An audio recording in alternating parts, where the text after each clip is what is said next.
I always carried the rosary Rosary, as a young boy. And I would be praying the rosary while talking and while playing. Oh, I have a rosary. wow. Gutay-gutay na. Ibig sabihin, gamit na gamit. Oh. Anyway, I was saved in the Plaza Miranda bombing. You know that I was in the first meeting that was bombed in the history of the Philippines. Andun ako sa front row. Sumabog yung unang granada sa harapan ko. And yet I was not hit. I was scratchless. Wow. Mga miracles sa buhay ko eh. I was scheduled to go to New York to speak before the UN during the 9/11 Bombing. I changed my mind. I was just about to leave at night and I told myself, I'm not leaving. My wife asked, why? I don't know why, but I should not leave. Parang may bumubulong sa akin palaging guardian angel ko. Yeah. You gotta believe your guardian angel. Yeah. If you don't believe in him and you don't talk to him, you won't gain from him. Pero ako, I always thought my guardian angel's advice. Do I proceed with this trip? Do I don't I? I think that's ako sa 9/11. Otherwise, I would have stayed in the hotel right under the Twin Towers. It's very difficult. Marriott Hotel. Very difficult to get a booking. I finally got.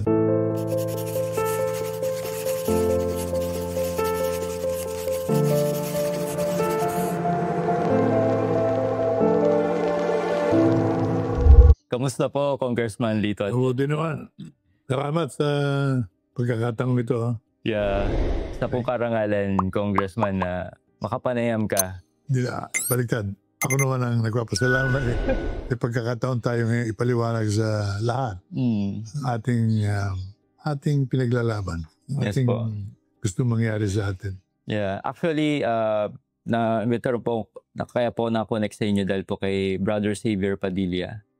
Very, very good friend of mine. Yeah. Nag-work daw siya dati sa'yo? Yes, then more than that, we are together in the promotion of life, the pro-life philosophy Yeah. that we would like to spread out to the nation and possibly the whole world. We should all be pro-life. America, I'm happy, is now pro-life. Yeah, dahil kay Trump. Dineklara ni Trump, America is now pro-life. Where a year ago, the pro-lifers in Manila were being hunted down, prosecuted, persecuted. Marami sa kanila nakulong. Pinakawalan ni Trump. I'm very happy for this. Dahil sa FACE Act. Yung kanyang campaign promise na he will give more freedom to the correct thinking. Sa kanya, the correct thinking. Kaya pati yung, di ba, pati Mga pare. sexes, sabi niya, there's only two sexes in America. Yeah. The male and the female. Tama. Praise God. And also, nakatuwa din kasi dito sa Pilipinas po, merong katulad yung nagtatanggol sa buhay, especially sa Congress. I mean, kung merong mga bills or na anti-family. Kami yun. Diba? Basta merong anti-family, anti-life, we stand up and fight for what we believe in Congress. Yeah. Eh, napakinggan ko nga po si Dr. doon sa Walk for Life. In Cebu? Hindi po, dito sa Intramuros. Si Dr. Rene Bulizer. Of Cebu. Yeah. Tapos na-invite siya isa sa speaker dito sa Walk for Life sa Manila Cathedral. So, very, grabe yung conviction niya. Yeah. Ano yun? Committed din yan. We've been together for about 30 years. Fighting for the same cause. Wow. Yeah.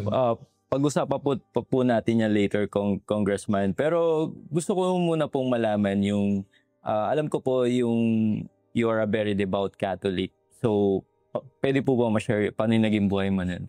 Paano ka naging... Because my parents were also devout Catholics. My grandparents even. And I'm glad I was born out of a family that is very strong Catholic. Ano yung pinakatumatak po sa inyo, Congressman Lito, during your lumalaki ka about our Catholic faith? Correct. And when I was a young boy, I already was a strong Catholic. Mm.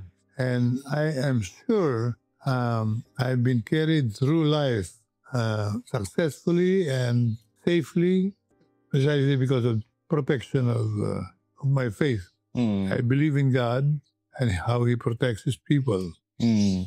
Yeah. And in many areas of danger and uncertainties, I was able to squeeze out because of my strong faith. Mm.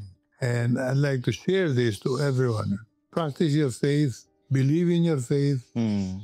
hope for your faith, and you will be saved, and you will be given all the opportunities in life. Mm.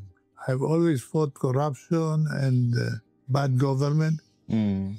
Well, I stayed on in government for more than 50 years. Yeah. And I'm glad to say when I look back, without even worrying about material things, Mm. so therefore material consideration never got along the way of my decisions in government. Mm. So yung temptation to commit errors of judgment, naiwasan ko because yun ang paniniwala ko. Yeah. And when I look back, hindi naman ako naghihirap. Hindi naman ako naragabyado. Mm. In fact, in my semi-retirement life, I live comfortably for what God has given me. Amen. I know, galing sa kamay ng Panginoon, yung pagkakataong makakakuha ka ng kasiyahan kung ikaw ay naniniwala at ikaw ay umaasa. Tama. Pero kung baliwala sa'yo, baliwala ka rin. Ganun lang naman yun. Right. Pero ang aking gustong i-share sa ating mga kababayan, pray for the best and hope for the best and you will get what you want. Amen. Ano yung naka-influence po sa inyo pumasok sa politika, Congressman? My parents and my family also has always been in politics. My father has been a local politician from the beginning of my conscious life. Ganon din naman ang aking grandfather. Si Tandantura ng Malate. Kilalang kilala yan. Sapagkat aktibong-aktibo sa politika, aktibong-aktibo sa community life. Hindi yung politika lang, kundi magkaugnay yun eh. Right. Community life and political life. My grandfather was a big political leader in the district of Malate in Manila. And my father inherited that. My uncles. And parang natural yung I was born into a political mainstream. Kaya, parang nakatadhana ka talaga doon. Oh. In fact, I was already staying abroad. Nung I was single.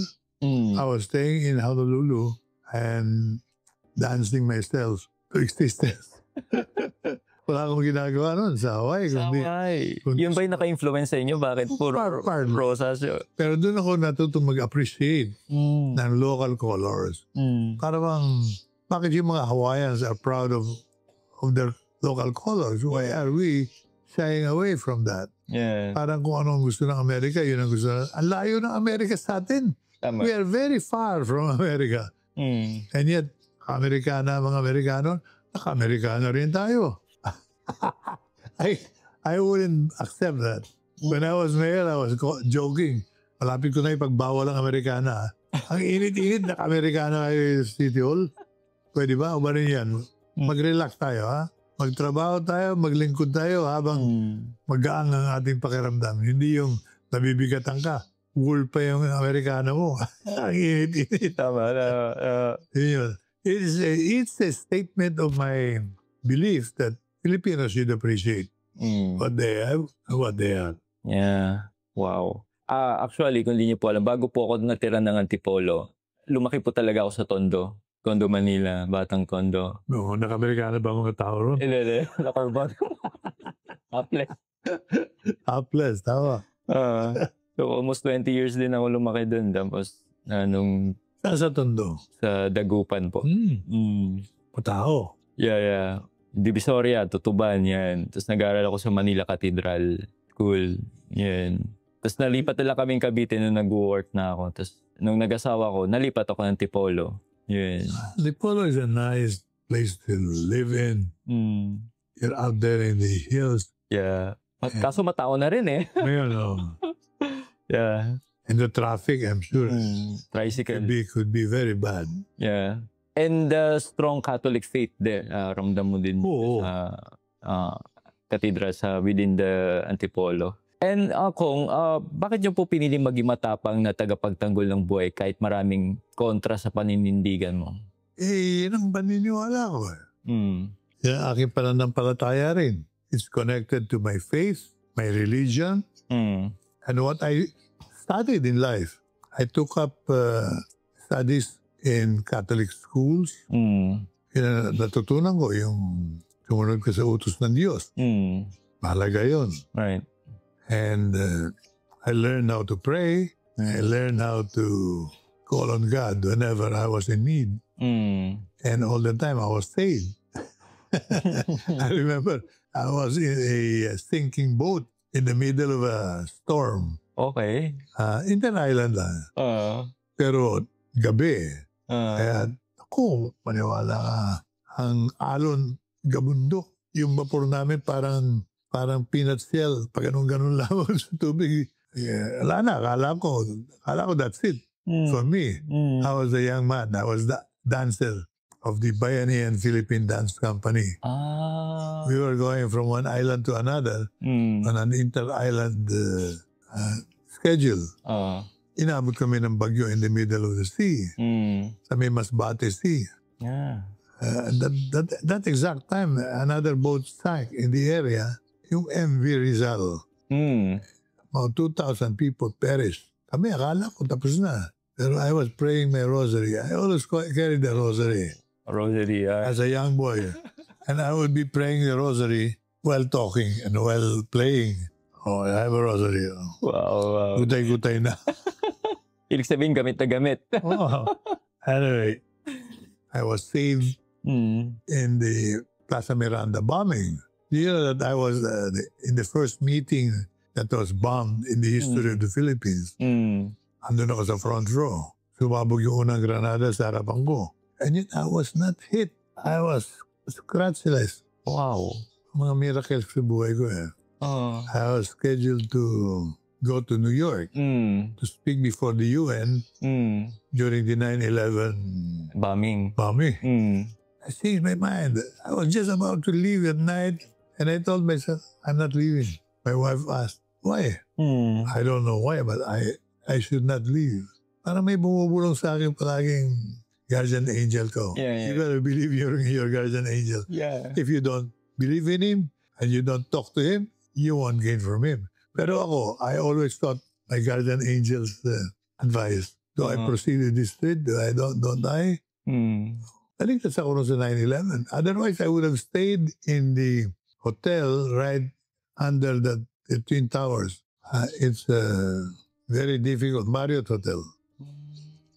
Very difficult to get a booking. I finally got. When I got it, I canceled my trip. Galit na galit sa akin ang misis ko. Nagpaplano ka, tapos kakanselahin mo. Why? I cannot explain to you the details of the why, but I feel like I shouldn't do it. Galing. I can tell you so many stories. How I believe my faith and my guardian angel has guided me, even in my politics. When I first ran for mayor, sa Maynila. Ang kalaban ko, Senate President, si Eddie Maceda. Yeah. And Bhagat Singh and Lopez. At Tienza was the smallest name. They all had money. I didn't have money. But who won? The penniless, poor, number 4, Lito Atienza. Nakuha na sa dasal. Amen. So, I'd like to tell more people about my testimonials para naman makatulong ako sa marami. I organized in the process of my public office a home for abandoned babies. Yung mga abandoned babies, pag umabot sa kamay namin yan, nabubuhay yan, naliligtas namin. Dahil sa kasamaan ng panahon, may mga ina na talagang tinatapon na lang yung kanilang anak. Right. They do not want the consequences of their actions. Hoping the child would perish, wala na silang kasalanan. Mali. Tama. Yun ang pinakamalaking kasalanan na magagawa ni naman. Patayin ang isang sanggol. Kaya yung pagtatanggol sa buhay ng sanggol, isa yan sa advocacies ng Buhay Party List. Yung aming slogan, sanggol, ipagtanggol. sabi nga ni Mother Teresa, if we kill our own babies, where the monkeys and the animals don't do it, they protect their Babies. baby. Mm. If man learns how to kill his own baby, then there's nothing more that we can fight for. Tama naman. Yeah. And I believe one of my most important advocacies is to fight abortion. Right now, pag ganun lang yan sa Kongreso, Yes. pero hindi makapasok ang tuloy. Ano po ba yung certain bill na... Meron na naman sila abortion for certain type of pregnancies. like rape, incest, ganun? Meron din sila abortion for incest, Oh. rape. For whatever the reason the baby was made, there should be no abortion. Abortion is the greatest mistake, the greatest error of judgment, the greatest sin that man can commit. You're killing an innocent life. Walang kinalaman yung sanggol na yun. Papatayin mo. Eh, yung dalawang nagkasala, kayo magdusa, pero never consider just removing the baby from life. Kung meron po ba kayong data dito sa Pilipinas, rate ng may abortion, mga illegal? The tendency is to exaggerate it. Eh, mga advocates ng abortion, they tend to exaggerate the figures. Pero para sa akin kasi, no matter what the figures are, even if it has continuously increased, it's still no reason To kill. to justify abortion. Right. Abortion should never be allowed by any government. All you need to do is, you may not be a Catholic, you may not be believing in the same things that we believe, but look around the world where abortion has been accepted and practiced. The people start to go crazy. Kasi hindi naman normal yung patayin mo yung anak mo. Maski na anong sabihin mo pa, anak mo yun. At buhay ng tao yung kinitil mo. So, you can never justify it. And I know of individuals who practice abortion and lost their minds. Regular occurrence yun. Masisira ng ulo yung mga... Kaya hindi naman dapat nating masyadong ginigipit yung mga ina. Rather, huwag nating payagan. Yung to make it a criminal, it is a criminal act now. Hindi yung ina ang dapat parusahan. Ang dapat nating gawin, pagtulong-tulungan natin, huwag tayong gumawa ng batas na magbibigay ng permiso sa ina. Sakitlin yung kanyang sariling anak. Tama. Yun ang logic ng buhay. Kaya nakahanda kami sa Kongreso. Sa introduction pala ng proposed bill, hinaharap na namin yan sa committee. And we tackle the issues in the committee level. Pagdating sa... madalas hindi na umaabot sa General Assembly dahil committee pa lamang na nababara na namin. Pero pag walang representative ang buhay, ayoko naman saluhin yung trabaho. Pero pag walang nagde-depensa sa committee, lulusot yun. Yung divorce, biglang lumusot. Unanimously. Yeah. Hindi naman makalusot yan ng 9 years kong congressman. Isa kayong CSR, Comprehensive Sexuality... Correct. Yung anti-pregnancy. Correct. So, pag walang bumabara, mulusot. Maraming congressmen, ang importante lang sa kanila, makauwi na eh. Ako, pag napunan kong wala nang quorum, kinikusto ko. Wala nang interesado magtrabaho. Bakit tuloy-tuloy pa tayo? Why don't we start counting? How many are we left on the floor? Madalas, wala nang quorum. I move to dismiss. Kaya hindi ko mabitiwan ng responsibility na dumating na naman sa akin na tumakbo at makilahok. Dahil sa nakikita ko namang pagkukulang ng Kongreso na hindi imbis na asikasuhin yung tunay na kailangan ng tao. Kung anong kinakalantari nila eh. Di ba? Pinagkakabalaan si Sara. Pinagkakabalaan yung mga ibang issue.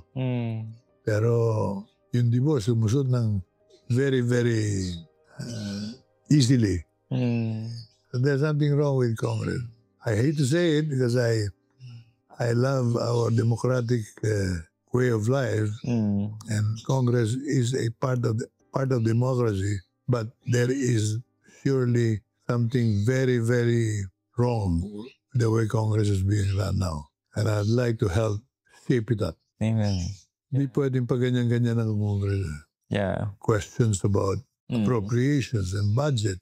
One of the most important work of Congress is the management of the nation's money. Eh pag diyan nagkakaroon ng problema, malaki ang problema ng Kongreso. Tapos na yung budget, nahabol pa sa BICAM. Nababago pa yung inaprubahan ng earlier. Meron pang nalilibi in the blanks. Maraming dapat ayusin. And they need to be reminded. Yeah. Kagawihan yan. Huwag niyong gawin yan. Hindi na pwede yan. Yeah. And kung bakit sa tingin mo maraming Pilipino unti-unting na-impluwensya ng pro-choice mindset? Gumagaya sa Western world. At saka influence ng internet. And lack of spiritual pressure coming from within. Ang spirituality sa education natin, nabawasan na yan. Yes, yes. Right. In fact, you know, they're considering banning class 36. Oh. No, congressman din, no? Sino? Yung congressman din. Well, this is not meant for him, but that's the most stupid suggestion I've ever heard in all my political. Pag mabawal mo ang crucifix, sira ba ulo mo? Eh kung ipagbawal kita. Magpe-personalan din tayo. Bawal si Jesus, bawal ka rin. Uwi ka na kung saan ka galing. Pero kamusta yun? Hindi na talaga natuloy yun, no? Yung ko tutuloy yan, pero pag nasa kongreso na ako, huwag niyang ipasok yan. Talagang I will block that measure all the way. Kung gusto niya umabot, aabot kami. Kung gusto niya umabot sa boxing ring, aabot kami ron. Grabe. Eh, ano masasabi mo sa nagsasabing katawan ko, decision ko pagdating sa issue ng abortion? Yung buhay mo, hindi sa'yo yan eh. Nobody can say that buhay ko. Kaya yung niluwal ko, akin din yan. Hindi. Yung buhay natin lahat, galing sa kamay, nakilang lumika. Hindi mo mapagbabago yan. Kami naman, we respect the sentiments and the thinking of others. But ang akin, palagi, always, I hope they respect also ours. Respect with respect, then we can work together. But, kung ipipilit nila yung gusto nila, hinga na lang kami. Huwag na kayong magreklamo, sumunod na lang kayo. Hindi pwede yun. Pag mali, magre-reklamo. Right. Kontra kami. Yeah, and bilang isang Katoliko, so paano mo ipinapakita ang pananampalataya mo sa larangan ng politika? By showing them respect. You respect whoever they are, and you can exact from them and demand from them the same respect.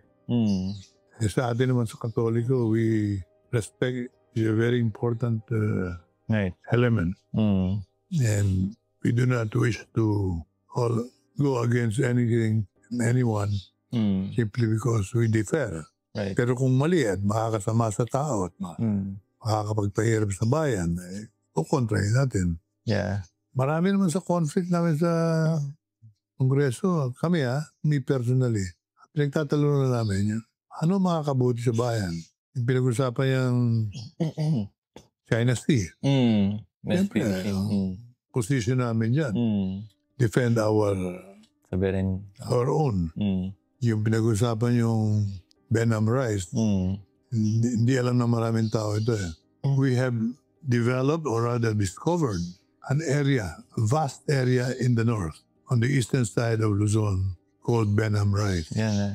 We laid claim to it in the UN. And after a long deliberation, the UN approved our claim. So Benham Rice is now Philippine territory. Ang karaming several congressmen ventured into play into the Chinese hand na paliitin yung era natin. Wow.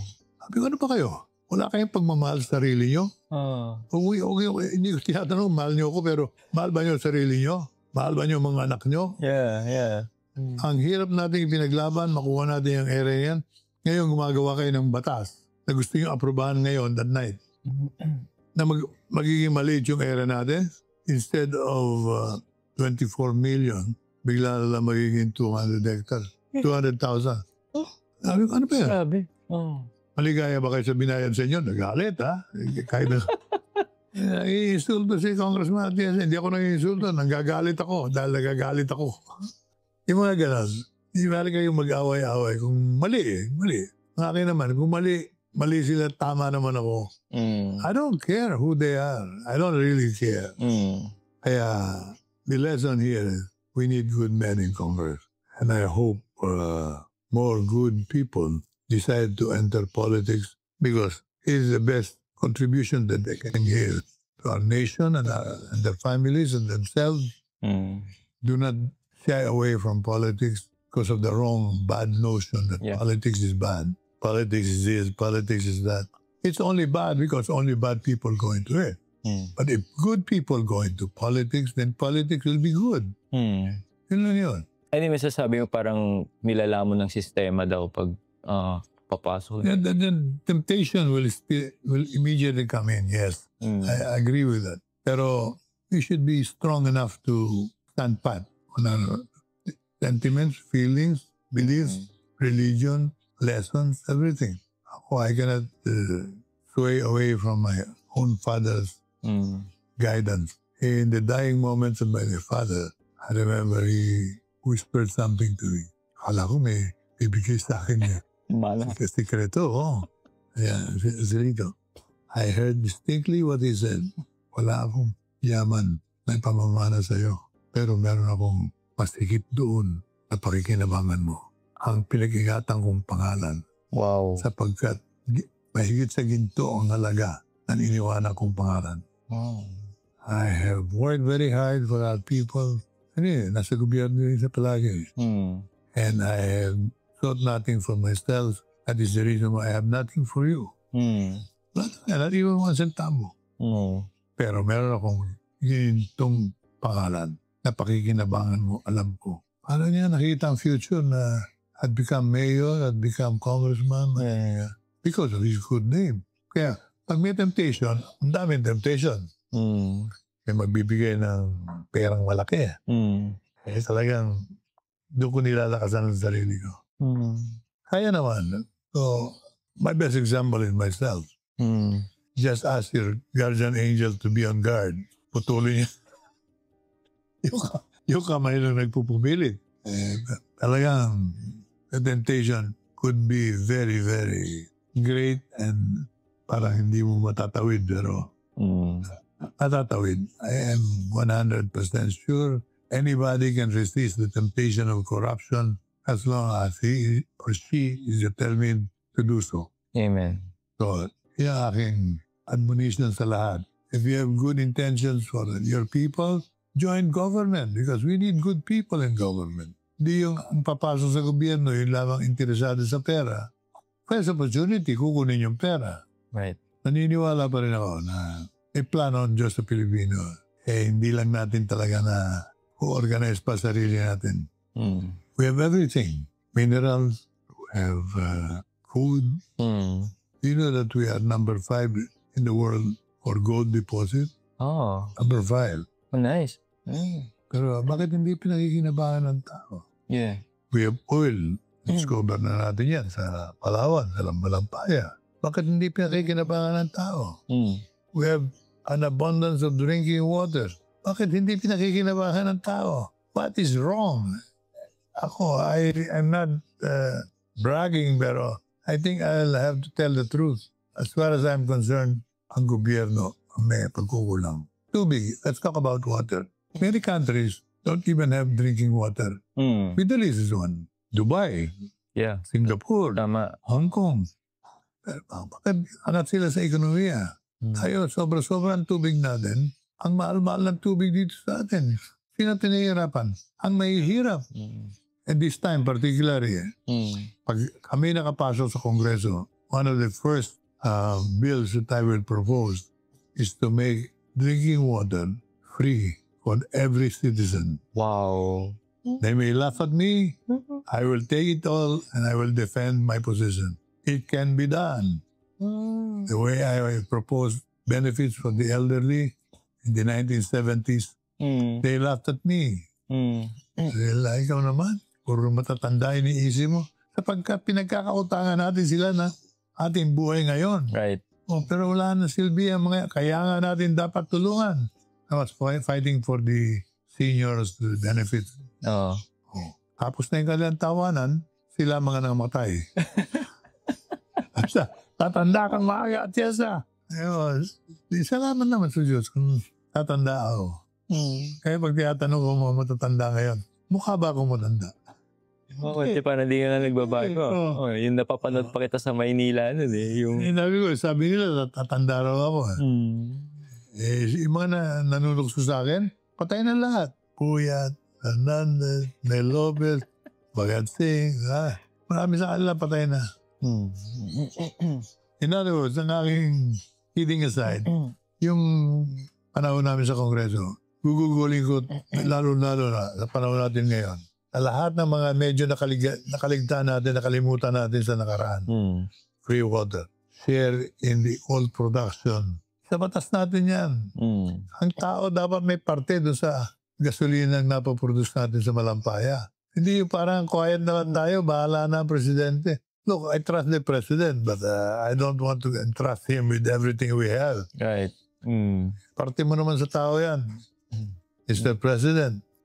Gagawin ko yung batas para wala ka nang idedepensa pa. Mga gano'n ang sisilipin natin para kasama lahat sa paggalaw ng bayan, ng ekonomiya. Right. No one should be left behind. Yeah. The Philippines is meant to be a prosperous nation. So every Filipino should have a good life. Amen. Ang ganda nun kong... And marami pong Pinoy ang hindi naintindihan ng tunay na ibig sabihin ng pagiging pro-life. Ano ang pinakamalaking maling akala ng mga tao tungkol dito, Kong? Alala, being pro-lifer is being narrow-minded. No. Pro-lifer is precisely we are broad-minded. We would like to protect what God intended for us. A good, abundant life to enjoy. Yung ba naman pagdaramot ba yun sa aming bahagi? Hindi. We are stating the reasons for being. And we will continue to do so. Yeah, and may ilan nagsasabi na ang pagiging pro-life daw po ay laban sa karapatan ng kababaihan. Ano sagutin mo dito? Yung logic yan. Yun yung pinoprotection na natin, yung karapatan ng kababaihan eh. We organize one of the biggest organizations of women today. Yung Kababaihan ng Maynila, malaking organization yan. Because ang tinuturo namin sa kanila, yun, values, at saka yung empowerment ng kababaihan, kasama sila sa mainstream, yung ba pagdaramot sa kanila, pagbawas ba ng kanilang pangyarihan yun? Hindi.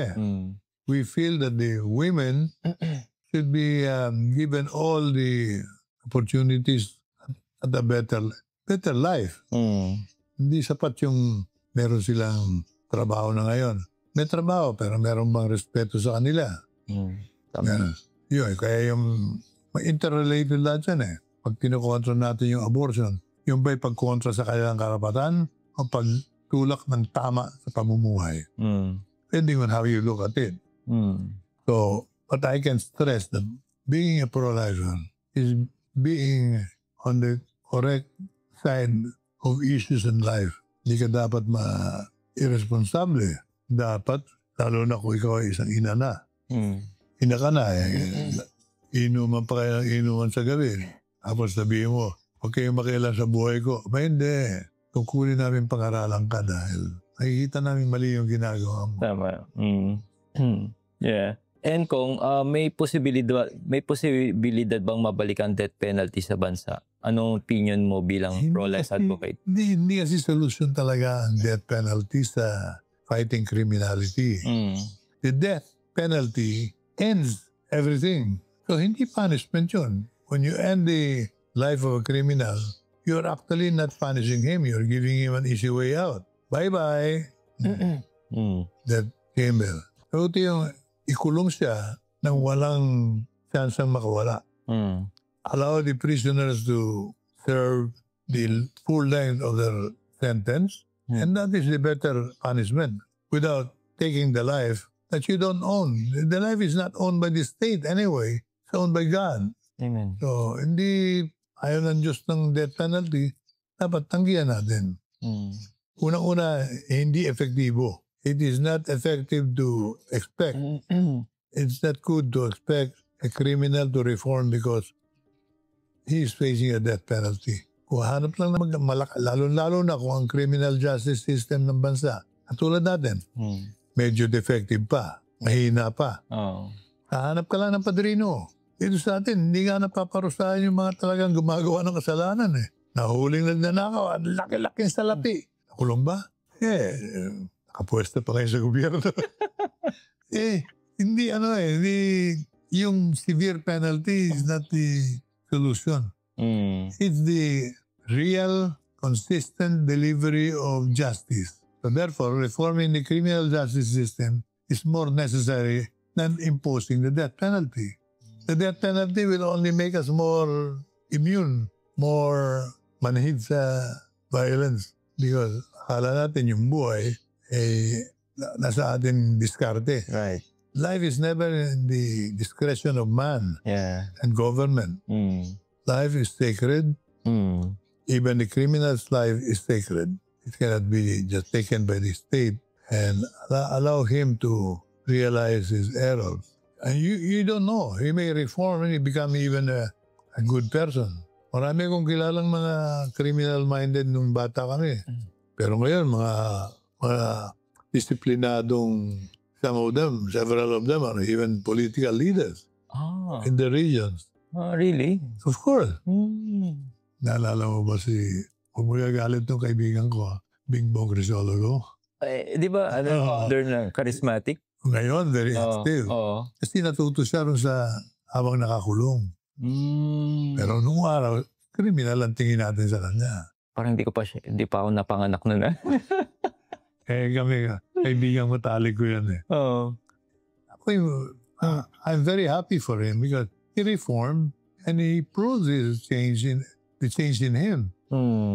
Pero yun ang example ko na meron namang chance na magreforma.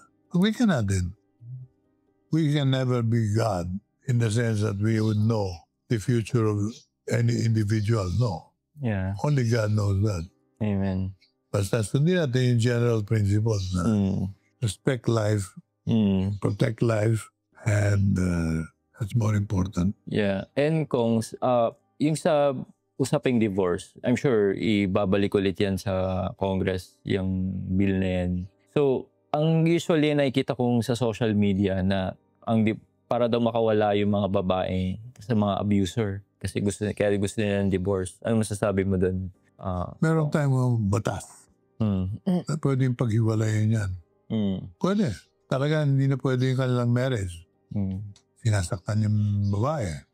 O sinasaktan yung lalaki. Meron din ganon. Right. Huwag na natin ipilit na magsama. Meron tayong civil law na nagbibigay ng paraan sa civil separation. Hindi talaga tama yung gawing very easily taken yung pag-iwalay. Kinasal ngayong umaga, iwalay mamayang gabi. Amerika, ganyan. Sana lang. Parang okay na okay yan. Another wife tomorrow. Basta ang mahalaga sa akin, ang tao ay respetuhin ang bawat isa. Magrespeto tayo sa isa't isa at tulungan natin ang ating kapwa. Isipin natin yung yaman ng Panginoon na binigay sa atin. Ito biro ko eh. Binigyan tayo ng Diyos ng may 15,000 uri ng halaman, punong kahoy, gulay. 15,000. May 10,000 species of animal life. 10,000. One of the most number of species in any country in the world. That's how much love and care God gave us in creating the Philippines. Ang problema, sa 15,000, nandito yung smallest fish, biggest fish sa Pilipinas, yung butanding, yung sinarapan, smallest deer, Philippine deer in the Philippines, biggest flower in the world, yung Rafflesta, yung smallest monkey sa Bohol. Mga ano yan, wonders of nature. Ang problema, sabi ko, may konting problema na. Ano yan? Binigay din sa Diyos, ng Diyos natin yung pinakamalalaking buhaya. Nasaan? Totoo yun. Pero marami sa kanila nasa Kongreso. Malaki pa kay Lolong yan, ha? Oo. Lolo is one of the biggest. Nandun sa National Museum. Ayos ka nga. And siguro, ano ba yung mapapayo mo na parang marriage advice sa ating mga viewers para ba maging strong ang family? Kasi ikaw, napalaki mo naman sa magulang. Grabe yung relationship mo sa asawa. One of the simple but important reminder that I can give everyone is to make sure that God is always in your home. Dapat alam ng mga anak mo na may Diyos. Alam nila na merong matatawagan ng tulong na Panginoon Diyos. Let God be part of the house, the home, the family, so that they will not get lost in the wrong way. And teach your children the value of their own religion. I'm fortunate, in spite of our not being rich, my parents sent me to Ateneo de Manila. Grade school, high school, and I studied at UST College. Mga anak ko naman, dahil hindi ko kaya ang Ateneo de Manila, pinadala ko sa Don Bosco, Catholic then. And Kuya Kim is a graduate of Don Bosco. Ali and my girls studied in Paco Catholic School, St. Scholastica. And education is one of the important investments of any family. And let's follow the old dictum. A family that prays together, stays together. Sabi niya yan, yung kilalang pare. Father Peyton. Gary Peyton. Yeah. And respect one another always. Yeah. And kung may mga bumabatikos sa pro-life movement na puro dasal lang daw pero walang konkretong aksyon, anong sagot mo dito? Palagi ko, hindi naman tama yun. Hindi naman totoo yun. Hindi naman kami puro dasal. Kami nga nauuna pa kuminsan yung pagtulong kaysa sa pagdarasal. Hindi totoo yun. That is a false accusation of somebody who's just wanting to hate the pro-life movement. Ako, I'm very happy. Amerika na consider ko na, sabi ko, wala na ito. Wala na itong nation ito. Ngayon, bumalik. Biglang nag-turn the tide. Kalahin mo nakabalik si Trump. Now he is able to declare, America is now pro-life. Yeah, and two gender only. Only two gender. Respected by law. A male and a female. Tama nga naman Kung meron na ibibigay sa akin ng Panginoon na bagong third gender, then I will respect it. Otherwise, as President of the United States, I only have two sexes. Nung pinasok sa Kongreso yan, I remember yung measure na magkaroon ng common toilet, common shower. Pilipino, sabi ko, hindi maaari. And then, ibang babae, ibang lalaki. Pag naligo na sa bayan, baka may mangyaring hindi tama. Right. Sino mananagot? Government pa nagbigay ng shower room. Sabi lang, wala naman mangyayaring masama. We are all equal, male and female. O sige, para patunayan yung mga proposal nyo, marami mga babae. Congressman. Sige, patunayan nyo. Maligo tayo ngayon dito sa Kongreso. I'm wishing to have a shower. Are you? Let's all take a bath together. Tingnan natin kung normal nga yung simpleng gawa na yun. Tawa na sila. Now you're laughing because you don't think it's normal. I don't think so either. I'm just trying to prove your point is wrong. Sinasabi yung huwag ko dapat masamain. Hindi ko minamasama, pero hindi ko gagawin. Tama. Minsan ang mga lawmakers, parang batang nakahawak ng computer, ng cellphone. Yeah. Gustong paglaruan agad yung kanilang lawmaking power. Katarantaduhan yung iniisip nilang bata. Yun, pag umabot sa floor at binara mo, ikaw ang masama. They expect you to allow it just go through. Yeah. Bakit yung papayagan? Mali. Tama. And kung paano natin maengganyo ang mga kabataan ngayon na ipaglaban ng buhay sa kabila ng modernong pananaw ng mundo ngayon. Maski na sabihin natin moderno, bago, technology, yung buhay pa rin ang importante. Maski na inventory ng tao, AI, robotics, pag walang tao magpapatakbo niyan, hindi rin makakatakbo yan eh. Tama. In the long run, it's still the mind of the human being controlling all of these things. So it's still the power of God that will prevail. Sabi nga nung very popular story na narinig ko nung araw, yung Father Lejeune, Mr. Lejeune, dito Nobel Peace Prize nominee. Sabi raw ng mga scientists, hindi na natin kailangan ng Diyos. Talino na tayo. We can in fact create life. Can improve life. We can rearrange many things on the earth. So we should tell him not to meddle with us anymore. We don't need God. Sabi niya, sige, ako na. Sabi niya, ito po message. This is the message of my group. Sabi ng Diyos. Sige nga, gumawa nga ng tao out of mud. Kumuha siya ng mud. Gano'n niya. Wait, sabi ng Diyos. You make your own mud too. That's my mud. That's the best way to answer that point. Right. Create your own mud. Prove to me that you can. Ganda na. Ganda logic na. Nagsabi sa akin niya, is Jerome Lejeune. He was a noted geneticist. Yeah. Kilala niya akong pro-life activist ng mga panahon yun. He's about 35 years ago. I mean, if you engage in a debate, the power of God is that question. You use this story. Right. You think you're powerful? Yeah, you make everything that God makes. You think you can improve life? Sige. Wow. And kung ano masasabi mo sa IVF? IVF, yung sa intro-birthro, yung sa pagbubuntis, yung nire-reserve yung egg cell. It's a modern development, but I still would not go for it because it's not the natural way of developing life. And as such, it's bound to generate some problems which man may not be capable of solving later on. So, ginawa naman ng Diyos na pinaka-masarap na gawain sa balat ng lupa ay ang paggawa ng bata.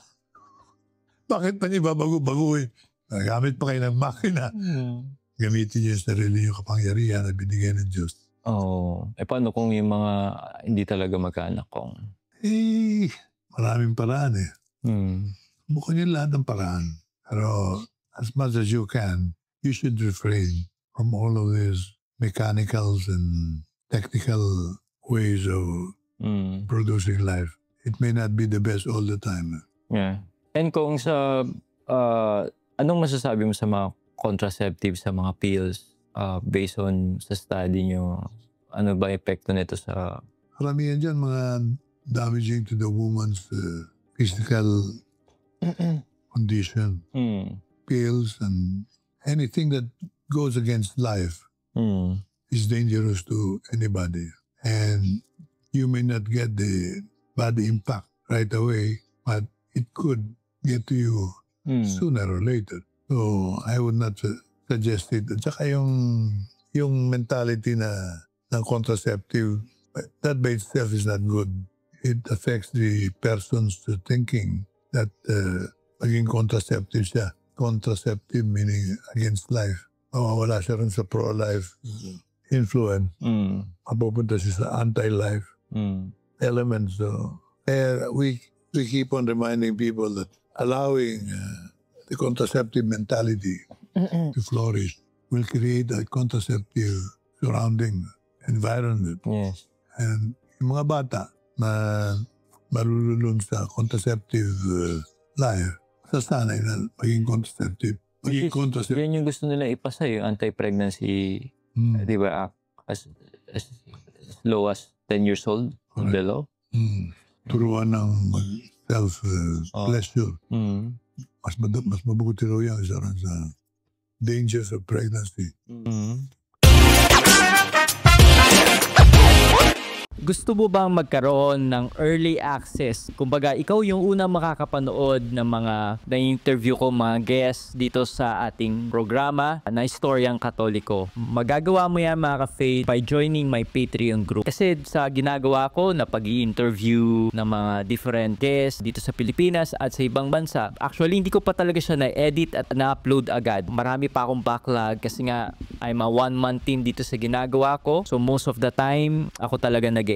Actually, ako talaga nag-edit ng lahat ng mga interviews at mga vlogs dito sa channel na to. As much as I want, na after ko sila ma-interview, ay ma-upload ko na. Hindi ko po yung magawa kasi kailangan natin i-edit at pagandahin pa yung interview sa paglalagay ng mga slide and information na very relevant at mas makakatulong pa sa inyo. Pwede nyo siyang ma-access by joining my Patreon group. Once na natapos ko na yung interview, i-upload ko kagad dyan sa ating Patreon group ang mga pre-recorded interview. At alam nyo, mga ka-faith, sa pag-join nyo din dyan sa ating Patreon group, ay matutulungan nyo ko dito sa ating ginagawang online evangelization. Alam nyo naman na itong ginagawa natin ay hindi libre. May mga cost tayong ginagastos, mga ginagamit natin, yung pamasahe, pagpupuntahan natin yung mga ini-interview ko na face-to-face, and etc. In due time, I'm planning to build a studio, a home studio. Malaki talaga ang cost at gagastusin dito. Kaya mga ka-faith, by joining my Patreon group, mas matutulungan nyo ko na mapa-improve at mas mapaganda pa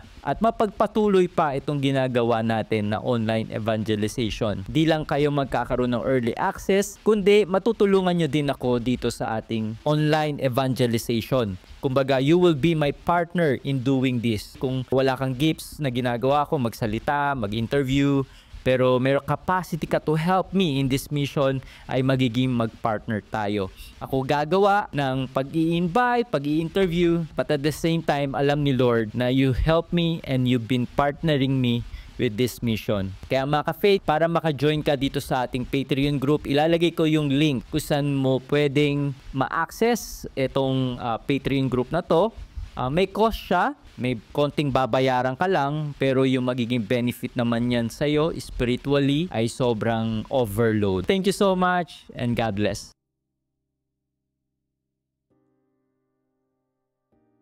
I remember about 20 years ago, nag-debate kami ni the late Legman Yeah. on the population issues. I'll try to get a copy. I'll send you one. Sure. Yeah. I was still a young man then.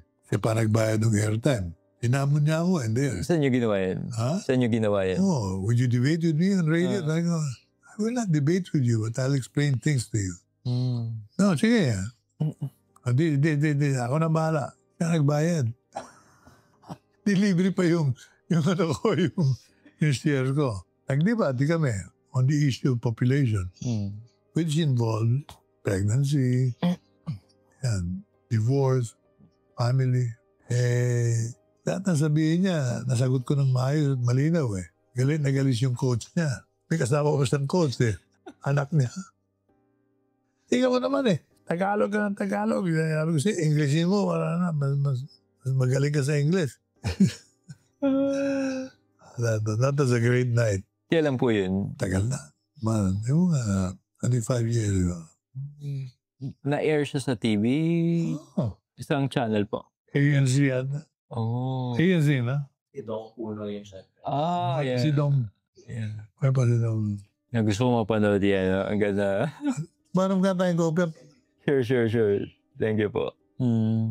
Lahat yung mga pinag-usapan natin, somehow are touched in that 1 hour and a half debate eh. Pero malaki binayaran ni Lagman doon.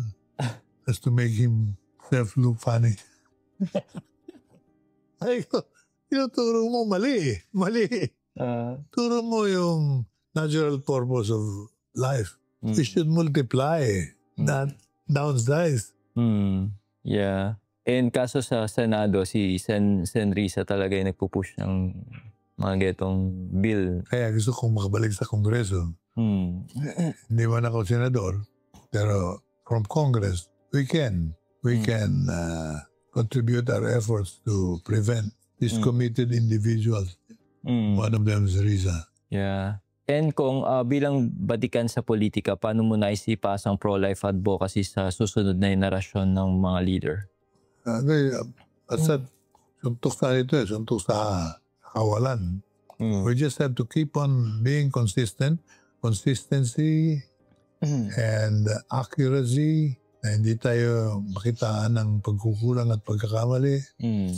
Let people wake up to reality that pro-life thinking is better thinking than being selfish, materialistic, and thinking that nothing but yourself. Right. And somehow, hindi naman tayo pinababayaan ng Diyos. America was not deserted. America was not left behind.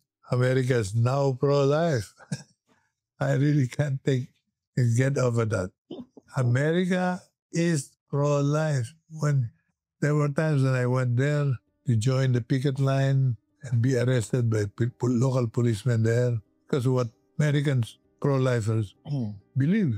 And now hindi na sila aarestuhin. Ang aarestuhin ngayon yung nagugulo sa kanilang mga pro-choice. Yeah.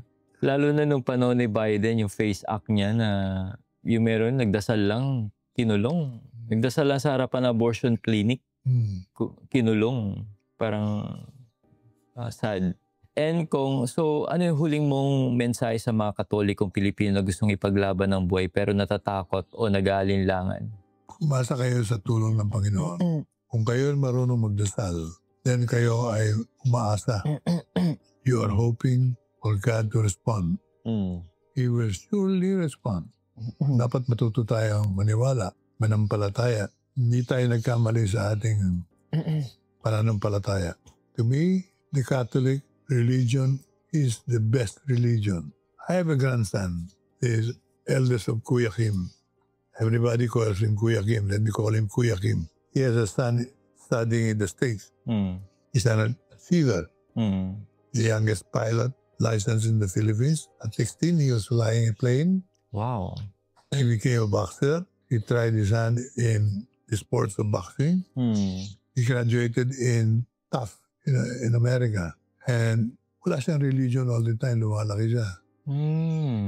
Pero ngayon, he decided, not his father or mother, he decided to be a Catholic. And when he called me, he said, wow. No, I studied all religions. I could take hold on. And I reviewed what they preached and what they do. The Catholic have the best beliefs on everything. It's a Catholic faith that really Christ founded. You're right. Congratulations. I'd like to celebrate with you because you are very correct. You know what he did? He came here. He asked Don Bosco the Makati, to baptize him and give him his first communion. No, he's a true and true Catholic. Wow. Ano yung expired po sa kanya? I mean, his own desire to belong to God. Yeah. I mean, life is meaningless without God. You have to have somebody whom you believe is a real God. And there's no real God except Christ. So I wanted to become part of Christ's body, and that's why I studied more about the Catholic faith. The more I study, the more I realize this is the right. Ano po reaction ni Kuya Kim? Stop talking siya. Huwag kang kukuha dyan. I did that. I respect his. Thank you for sharing that. Ilang taon na po siya? Now he's 22. He finished his schooling now in America. And he's working there now, earning good money. Yan ang hirap dito sa atin. Even if you're properly equipped, you will not make good money. Right. But he comes here twice a year. We spend time together. Yeah. And kung siguro last question na po to, ano yung magiging mensahe mo sa mga kababayan natin Pilipino? May pag-asa pa ba talagang Pilipinas sa mga nangyayari? Para sa akin, buo ang pag-asa ng Pilipinas. Hindi nagkulang, hindi nagkamali, Panginoon. Meron tayong lahat ng kailangan natin. Meron lahat. Name it. And I'll tell you where it can be sourced. Remember, I also had the opportunity of heading the Department of Environment. Yes. So, dyan nakalagay lahat ng records ng natural wealth ng Pilipinas. Kaya hindi tayo kukulangin. The number one material for runways, it's called basalt. If I'm not mistaken, basalt. Dito lang sa Pilipinas nakikita. Basalt. Oo, mga gano'n, no? Yung meron tayo na-discover na oil sa Palawan. I'm sure merong oil sa Benam Rice. Huwag lamang magluluko-luko itong mga congressmen natin na lilitan pa yung area. Talagang away kami ng gabing yun. Inatake sa high blood pressure yung kakontra ko. Sabi ko, makikipagtalo ka tapos antakihin. Kasi hindi nila masagot yung sinasabi ko na napadefine ko na sa UN na ang laki nitong area ito, walang may-ari kundi Philippines. Yung Eastern Side na Luzon, Aurora, Quezon, Bicol. Bakit hindi palilitin? Kumita na naman kayo. Ginanong ko na. Medyo diretsahan na. Anyway, hindi tayo kukulangin ng material. Kukulangin tayo ng tamang leader. Doon tayo kinukulang up to now. Yeah. I hope BBM in his youth takes advantage of this opportunity and do everything he can that other presidents failed to even remember to do. Ano masasabi mo sa politika ngayon na divided ang bansa sa nangyayaring gulo? Kasi si BBM has to be a stronger, he has to put a stronger hand in managing the presidency. I'd like to support him kung tama siya. Pero kung mahina ang kanyang paraan, yung kanyang kamay, mahihina na paghawak sa criminality. Ang mga kriminal, lumalakas ang loob. I will not be with him. I would like to support him whenever he needs the righteous support. And I hope he uses it because who knows, during his time dito magbago ang Pilipino. Pero yung kung magbabago tayo ever, definitely, 100%. Because I am convinced God made the Philippines not to be a poor country, but to be a country to be emulated, believed in, and copied by the rest of the world. Amen. And lastly, nakalimutan ko kung, di ba, during yung naging recent president natin, yung before si BBM, so ano yung naging stand ng pagiging pro-life sa nangyari war on drug na? Ito yung kay Duterte? Yes. Well, we never sided with Duterte, especially when he was swearing and insulting even the Catholic Church. We were always defended the church. So, hindi naman kami mga rebelde. Kami mga nagsasabi ng tunay na damdamin ng bayan. At ng mga taong katulad namin, nasasaktan pag kasi minumura simbahang Katoliko. Right. So we are not as close as we wanted to because Duterte had the habit of just blurting out nonsense. But to me, you have to admit, Duterte also had a way of getting things done. Yan ang importante eh. Hindi pwedeng tama yung intention mo pero hindi mo na magawa. Before Duterte came in, yung tanimbala sa airport was going to be a big problem. Dumating si Duterte, sabi niya, pag hindi niyo tinigil yan, kilala ko na kung sino kayo. Palululo ko yung bala sa inyo. Tumahimik, tumigil. Ganun kasing decisiveness and determination, strong will, and courage kailangan natin sa Pangulo. Not so much as being bright or intelligent, but strong-willed and whose mind is in the right place. Amen. And kung sa mga viewers natin nanonood ngayon, baka pwede mo i-promote ang Buhay Party List, lalo sa mga nanonood ng mga Katoliko ngayon. Ang akin po naman ay pakikiusap na may halong pagpapaalala. Kailangan nating lumahok sa politika. Ay yung mga naghihiya, takot, nag-aalangan, ang payo sa atin ng ating sariling simbahan ni Santo Papa. Dalawang Santo Papa na nagpaalala sa Saint Pope John Paul II, lumahok kayo ng politika because politics is part of our responsibility in giving our people the kind of life they want and they deserve. At kung lalawak po naman kayo, boto ninyo, Buhay Party List. Number 63. Hindi makakalimutan yan. Country code natin, 63. Itong number namin, 63. Tulad ninyo, 63, Party List. Yeah. Paano ba, sa mga hindi aware, paano ba nananalo ang party list? Paramihan lang ng boto. Oo. Pag nakakuha ka ng more than 2% of those who voted for Party List, 2%, you qualify to be one of the winners already. And the 3%, the 4%, the 5%, paramihan ang boto. May top ba yan? Kunyari top 5? Meron. So yun. And based din sa nakausap ko isa sa bishop, talagang kayo ay palagi nakipagtulungan sa CBCP, lalo na pag may mga bill na anti-life. And parang kayo tumitimbre sa kanila na may ganitong bill na ipapasa. Tama. Sila yung kaalagaan ng meron tayong Buhay Party sa loob ng Kongreso. We are part of the whole process there. We are able to brief the church what is being cooked inside. Nakakatulong naman ang simbahan. Kaya, importante makapasok ang Buhay Party List. Ito naman ay binuo namin primarily to provide the church support from within.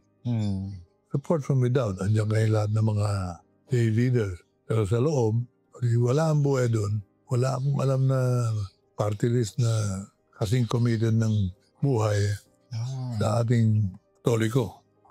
Kayo lang, as in kayo lang. Simbahan Katoliko. Merong ilan na Diyos din. Na congressman. Oo, yeah. Hindi Villanueva. Pero hindi naman siya kabilang sa Katoliko. Pero nagkakatulungan kami sa pro-life. General principles being discussed, like pro-life issues. Kapag yung mga issue about faith, active yan si Brother Eddie. Amen. So, I hope and pray for your vote. Amen, yes.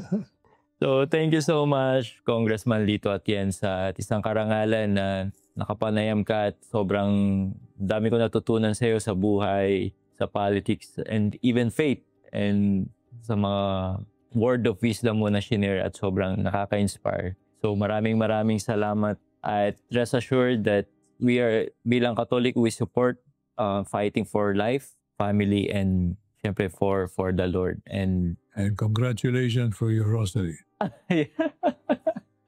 Thank you. Alam mo ba nung binato ako ng Granada sa Casa Miranda? Yung rosaryo ko, hawak ko sa bulsa ko. Hindi ako tinamaan. Grabe. Nakwento mo ba yan anywhere else? Hindi naman maniniwala yung mga tao. Sabi lang, sirahan na ata ng ulo dyan. Wala na naiiwan na politiko sa Plaza Miranda bombing. Wala na akong alam na active politician up to now. Naubos sila. Calao, Mitra, Nene Pimentel. Enrile. Wala naman siya ron eh. Wala. Baka isa sa mga nagbato.